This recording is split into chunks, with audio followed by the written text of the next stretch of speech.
20 years of her life addicted to pills. It's not an uncommon storyline. Good evening, I'm Ted Hall. And I'm Amanda Harrop. What's different about this mother's journey is how she beat the addiction. One type of drug got her hooked, but another saved her life. And it happened just in the nick of time. In this home, Well, I thought we'd sit close together. saying grace Okay, you ready? Yes. has always been a saving grace. Heavenly Father, I thank you for another day clean for Mom, Lord. But Megan and her mother, Angie, didn't always pray before breakfast. Leave me that kiwi, please. In fact, there was a time when divine intervention didn't intervene. I made the hardest decision that I've ever made in my life, and I cut all ties with my mother.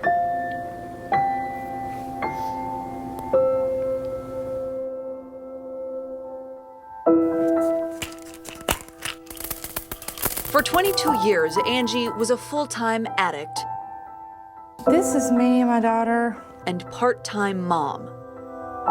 Almost every milestone in Megan's life was marred by Angie's addiction. Her senior pictures, the day they were made, I was out in the car in the parking lot, passed out. How she had the grace to smile, you know, knowing, I wonder if I'm going to go out, my mom's not breathing. And the days in between those milestones I sold my body for money. She walked in a couple times. weren't any better. I was molested by one of her drug dealers twice, at age 7 and at age 9. She saw me do things that no child should ever see.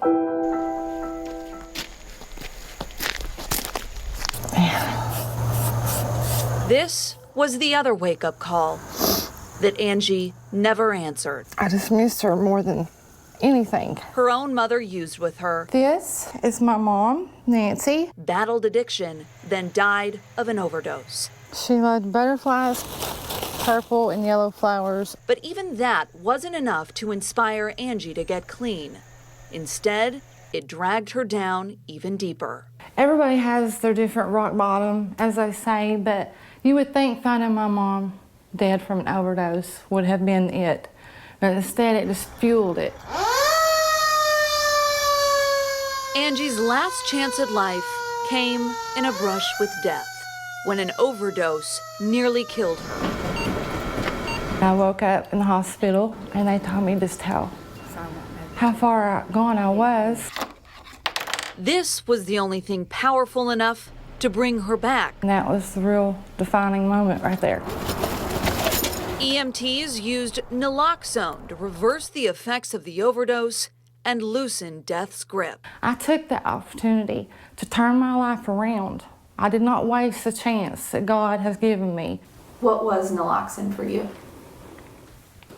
Game changer, life changer. This is where it all started. And in a way, it's where Angie's addiction finally ended. That was my bed. This was pretty much my little cubbyhole in the world. Lord, thank you for this day you've given us. Thank you for our salvation. Thank you for our recovery. After nearly 2 years of sobriety, Today actually marks 21 months since I came through these doors. Angie comes back to the Shepherd's home, My life was forever changed because of it. not as an addict in search of help, but as an advocate, willing to give it. I know who I am now for the first time in 43 years. I know who I am. I hope she knows her faith in me wasn't wasted. Naloxone saved Angie. There's no doubt in her mind. But she always wonders I'll always miss her. if it could have saved her mother. If I had had that, would she be sitting here with me today? In the beginning, Angie didn't believe in divine intervention, Well, there's a first time for everything, I suppose. but things have changed. Listen. Angie has changed. God doesn't make mistakes. He has a grand design for all of us. And to her, that is a saving grace. You don't look like a Kicker Bear. If there is one thing in life that I always hoped to witness was a miracle, and I got it in my mom. Keep me warm. Knoxville police and most emergency responders carry some form of naloxone. You can even buy it over the counter at some local pharmacies. But if you witness an overdose and don't have the life-saving drug, call 911. Even if you've been using, you won't be charged. Tennessee law grants immunity